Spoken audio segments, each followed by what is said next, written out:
ത്രിയേക ദൈവ തിരുനാമത്തിന് മഹത്വമുണ്ടാകട്ടെ. കർത്താവിൽ പ്രിയരെ, നമ്മുടെ കർത്താവിൻ്റെ ജനന പെരുന്നാളിനോടുള്ള നാളുകളിലേക്ക് നാം അടുത്തുകൊണ്ടിരിക്കുകയാണ്.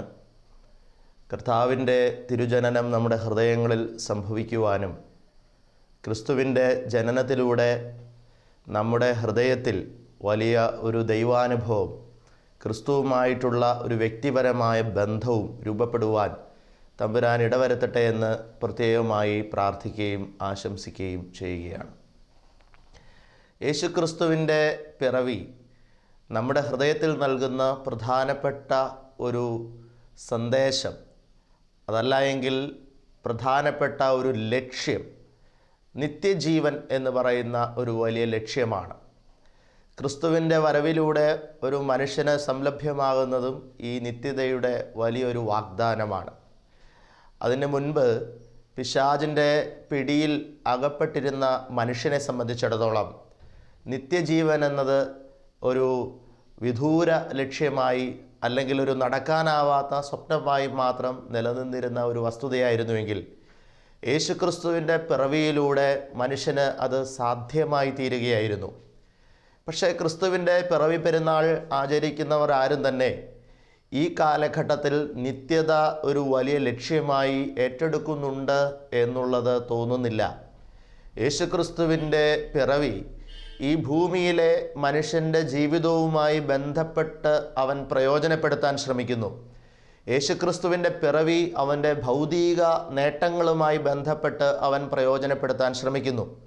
എന്നാൽ യേശുക്രിസ്തുവിൻ്റെ ജനനത്തെ ഒരു നിത്യജീവനുമായി ബന്ധപ്പെട്ട് പ്രയോജനപ്പെടുത്തുന്നതിൽ ഇന്നത്തെ വിശ്വാസി പരാജയപ്പെടുന്നു എന്നുള്ളൊരു തോന്നലാണ് എനിക്കുള്ളത്.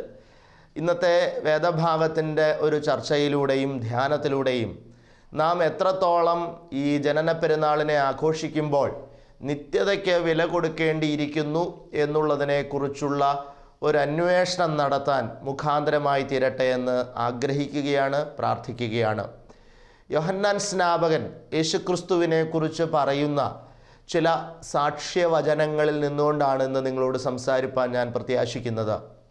വിശുദ്ധ യോഹന്നാൻ്റെ സുവിശേഷം 2-ാം അധ്യായത്തിൻ്റെ 31 മുതൽ 36 വരെയുള്ള വാക്യങ്ങളാണ് ഇതിനാധാരമായി എടുക്കുന്നത്. യോഹന്നാൻ്റെ സുവിശേഷം 2-ാം അധ്യായത്തിൻ്റെ 31 മുതൽ 36 വരെയുള്ള തിരുവചന ഭാഗം.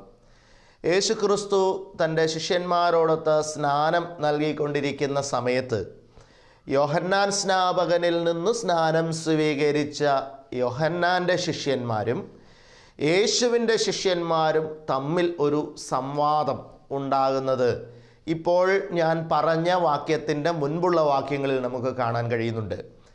ഈ സംവാദത്തിൻ്റെ ഒരു പശ്ചാത്തലത്തിൽ യോഹന്നാൻ സ്നാപകൻ്റെ ശിഷ്യന്മാർ യേശുവിൻ്റെ ശിഷ്യന്മാരുമായിട്ടുള്ള ആ സംവാദത്തിലെ ചില വിഷയങ്ങൾ യോഹന്നാൻ സ്നാപകൻ്റെ അടുത്ത് വന്ന് സംസാരിക്കുകയാണ്.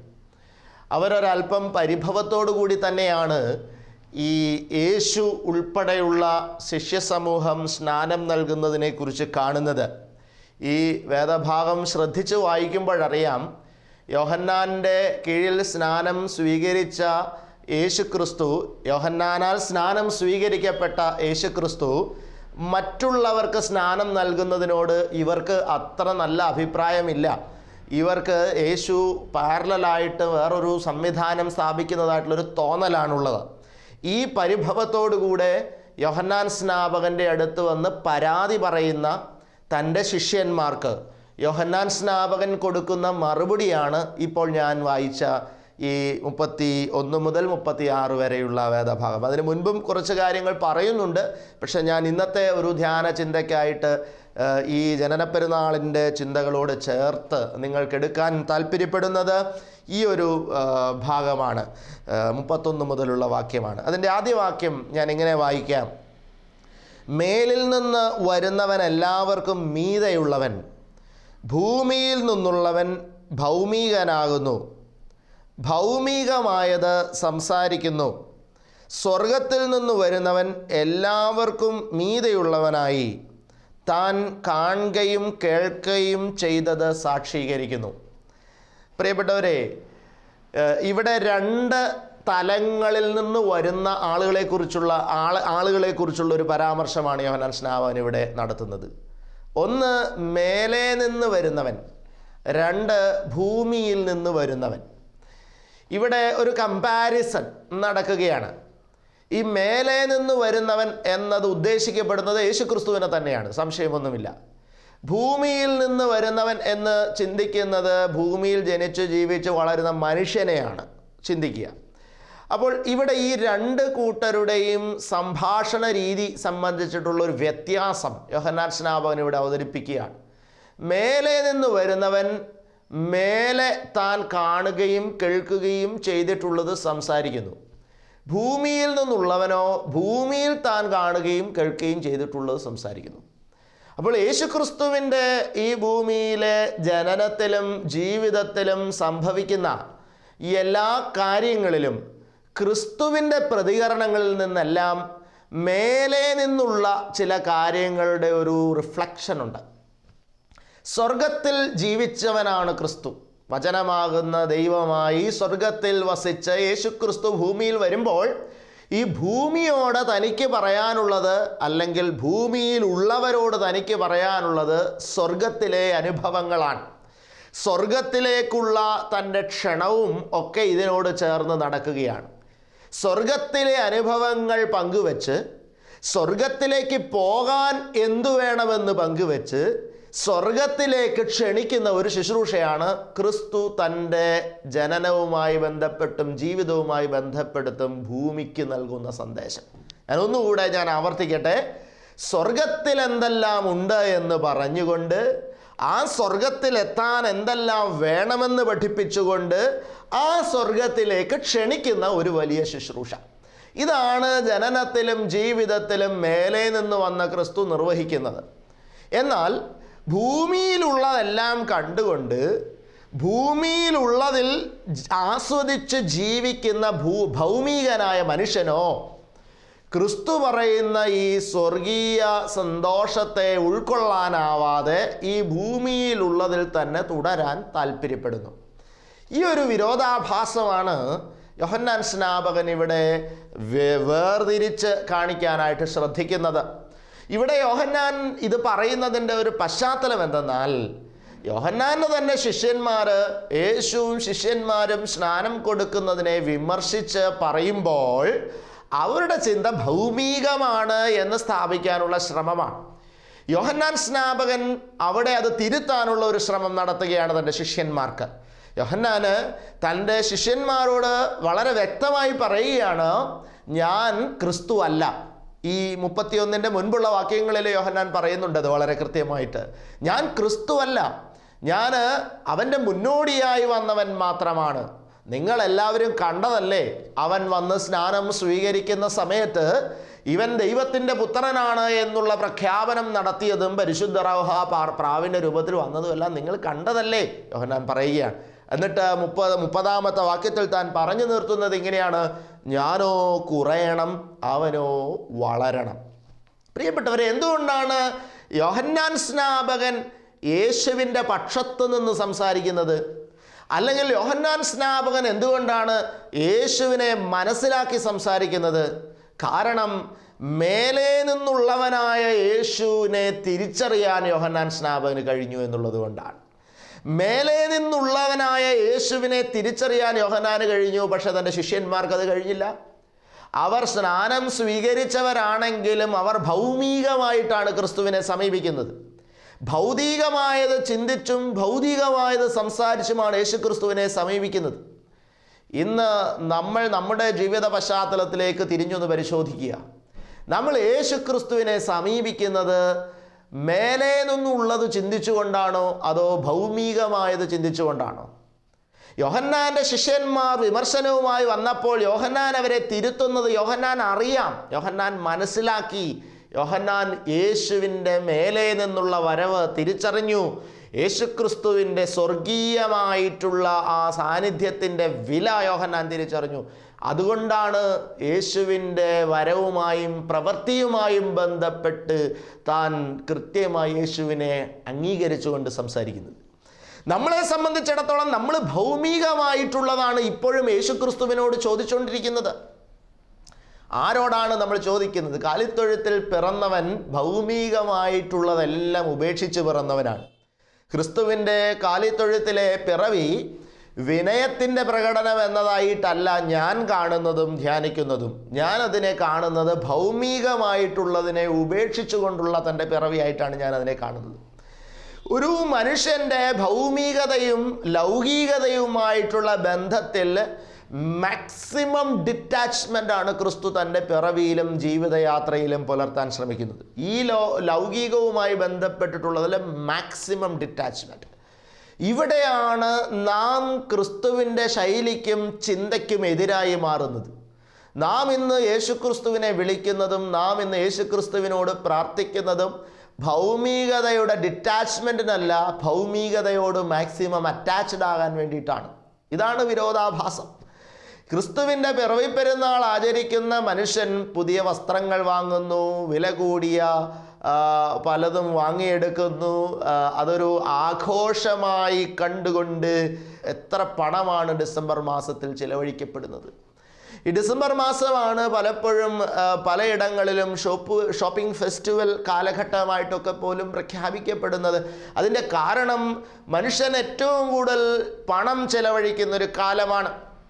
അപ്പോൾ ഭൗമികതയോട് ഡിറ്റാച്ച്മെൻ്റ് പ്രഖ്യാപിച്ച, ഭൗമികതയോടുള്ള ആ ഒരു വേർപാട് പ്രഖ്യാപിച്ച ഈ പെരുന്നാളിൻ്റെ ആഘോഷത്തിൽ ഇന്ന് മനുഷ്യൻ ഭൗമികതയോട് എത്രത്തോളം ചേരാമോ അത്രത്തോളം ഒട്ടിപ്പിടിക്കുന്ന ഒരനുഭവമാണ് കാണുന്നത്. ക്രിസ്തു എന്ത് വിഭാവന ചെയ്തോ അതിന് നേരെ എതിര് നിർവഹിക്കപ്പെടുകയാണ്. ക്രിസ്തുവിൻ്റെ പിറവി ഒരു സെലിബ്രേഷനായിട്ട് മാറുമ്പോൾ, അത് ഒരു ഉത്സവം എന്ന നിലയിലേക്ക് പരിണമിക്കുമ്പോൾ, പ്രിയപ്പെട്ടവരെ, അവിടെ നമുക്ക് നഷ്ടമായി പോകുന്ന ചില സത്യസന്ദേശങ്ങളുണ്ടെന്ന് തിരിച്ചറിയാനുള്ള വെളിച്ചമെങ്കിലും ഈ ജനന പെരുന്നാളിനെ ധ്യാനിക്കുന്ന നാളുകളിൽ നമുക്ക് ഉണ്ടാകണമെന്നുള്ള ഒരു പ്രാർത്ഥനയും ആശംസയുമാണ് എനിക്ക് പറയാനുള്ളത്. അതുകൊണ്ട് ഭൗമികമായിട്ടുള്ളതിനെ തേടുന്ന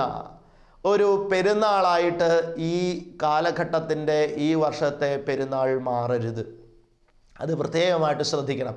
മറിച്ച് മേലെ നിന്നുള്ളവൻ തൻ്റെ പിറവിയിലും ജീവിതചര്യകളിലും കാണിച്ചു തന്ന മാതൃക കണ്ടെത്താനുള്ള ഒരന്വേഷണമായിട്ട് ഈ നോമ്പുകാലവും പെരുന്നാളിനോടനുബന്ധിച്ചുള്ള ദിനങ്ങളും രൂപപ്പെടട്ടെ എന്ന പ്രാർത്ഥനയാണ്.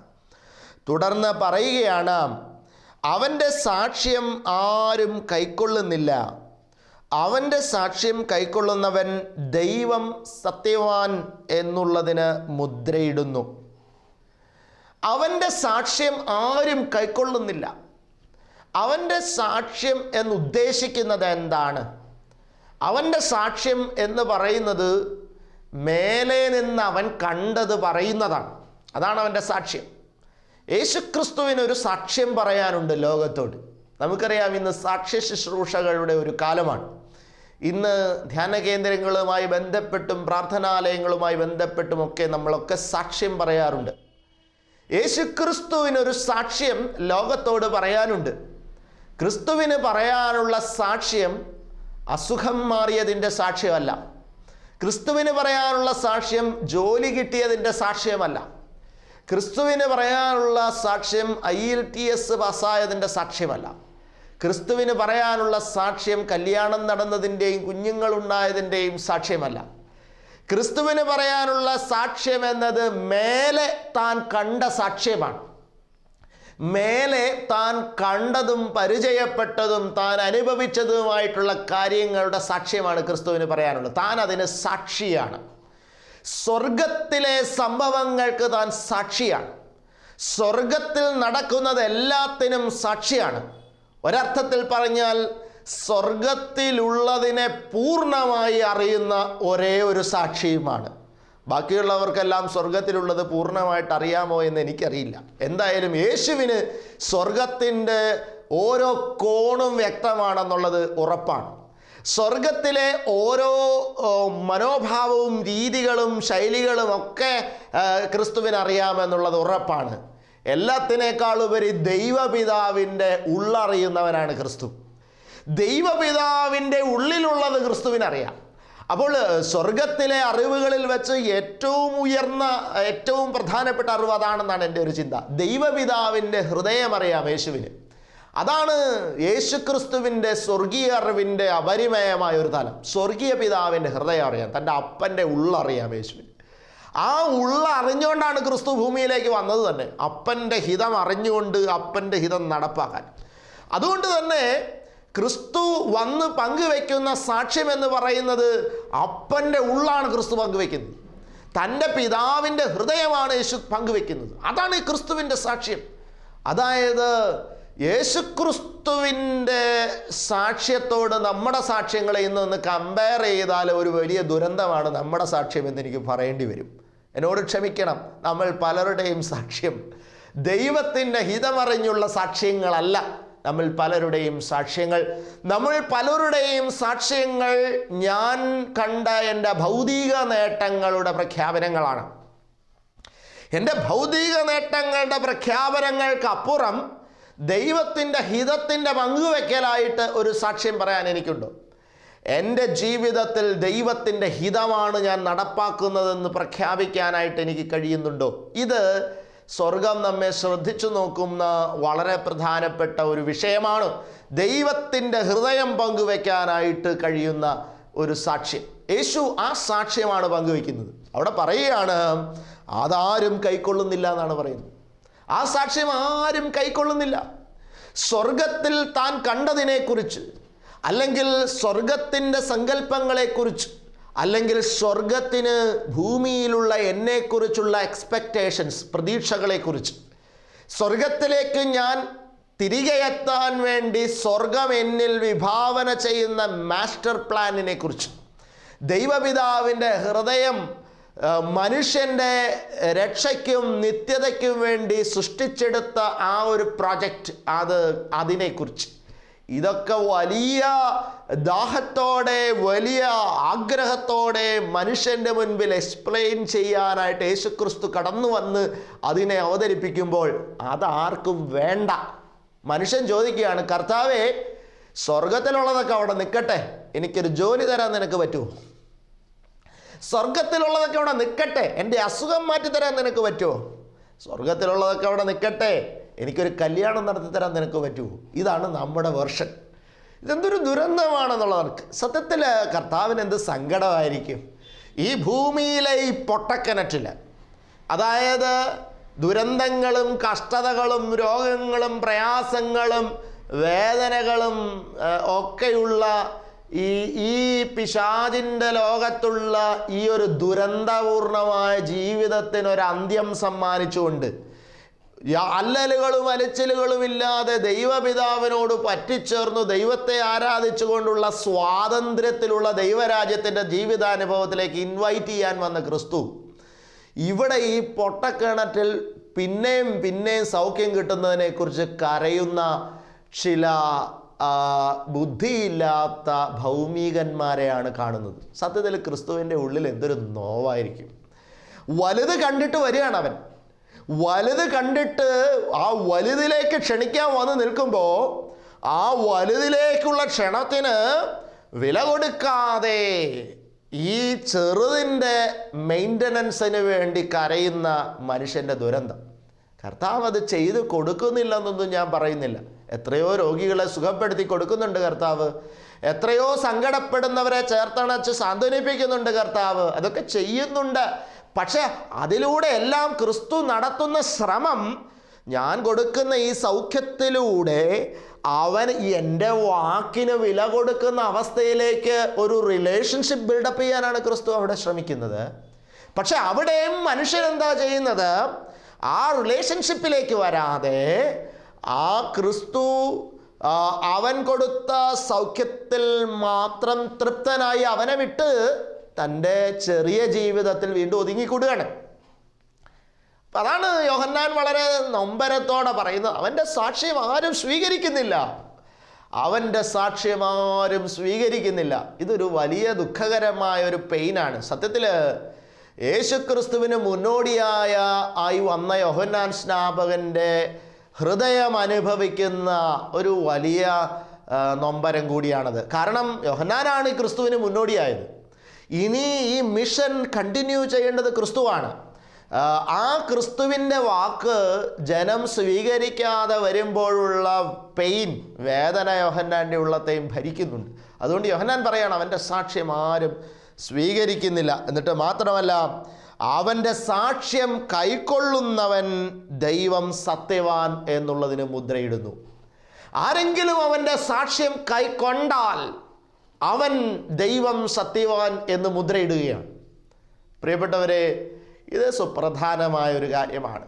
അവൻ്റെ സാക്ഷ്യം സത്യമാണ് എന്ന് കൈക്കൊള്ളുന്നവൻ, അവൻ പറഞ്ഞ ഈ മേലെ നിന്നുള്ള കാര്യങ്ങളെ വാല്യുബിളായിട്ട് കണ്ടുകൊണ്ട് ആ മേലെ നിന്നുള്ള കാര്യങ്ങളുടെ പ്രഖ്യാപനമായ സാക്ഷ്യത്തെ ഈ ചെറിയ ജീവിതത്തിൽ ഏറ്റെടുക്കുന്നവൻ, അവനാണ് ദൈവം സത്യവാൻ എന്ന് സാക്ഷീകരിക്കുന്നത് എന്ന് പറയുകയാണ്. എത്രയോ മനോഹരമായ ഒരു സ്റ്റേറ്റ്മെൻ്റാണ് യോഹന്നാൻ സ്നാപകൻ ഇവിടെ പറയുന്നത് എന്നുള്ളതാണ് നമ്മൾ കാണേണ്ട വസ്തുത. പ്രിയപ്പെട്ടവരെ, അപ്പം അതുകൊണ്ട് ഇന്ന് ഇവിടെ നമ്മളുമായിട്ട് ബന്ധപ്പെട്ട് ചിന്തിക്കേണ്ട ഒരു കാര്യം ഇതാണ്. ഞാൻ ഇപ്പോഴും ഈ മേലെ നിന്നുള്ളതിനെ തേടുന്നുണ്ടോ?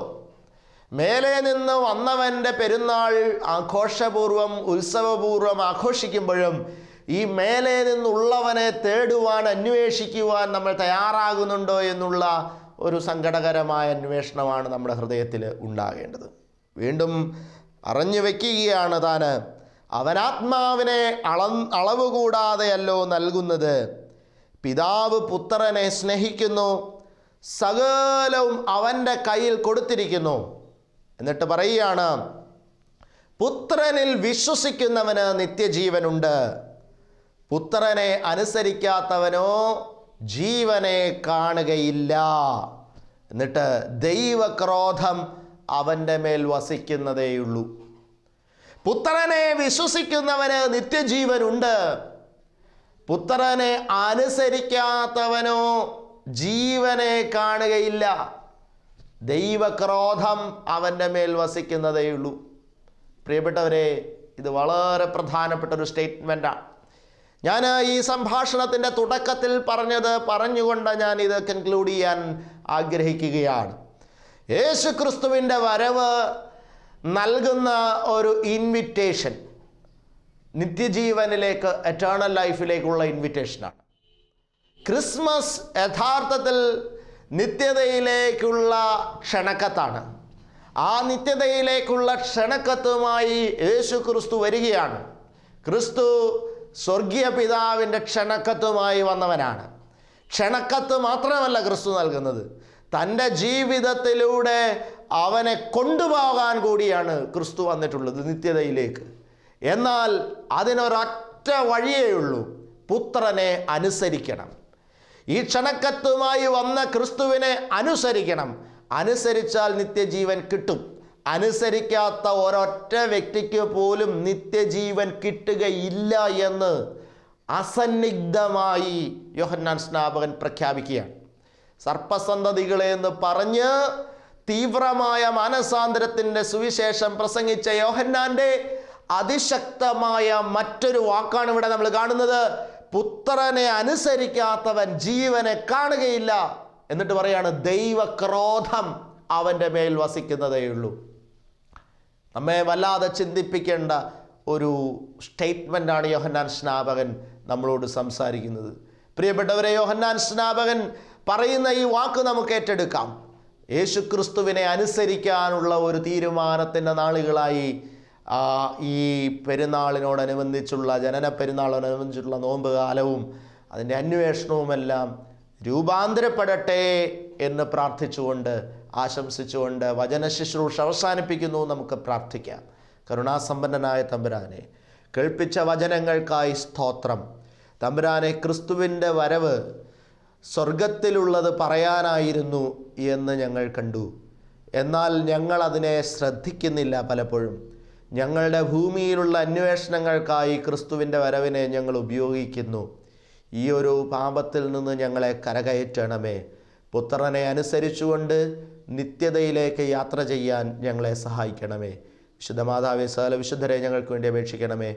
പിതാവിൻ്റെയും പുത്രൻ്റെയും പരിശുദ്ധാത്മാവിൻ്റെയും നാമത്തിൽ തന്നെ. ആമേൻ.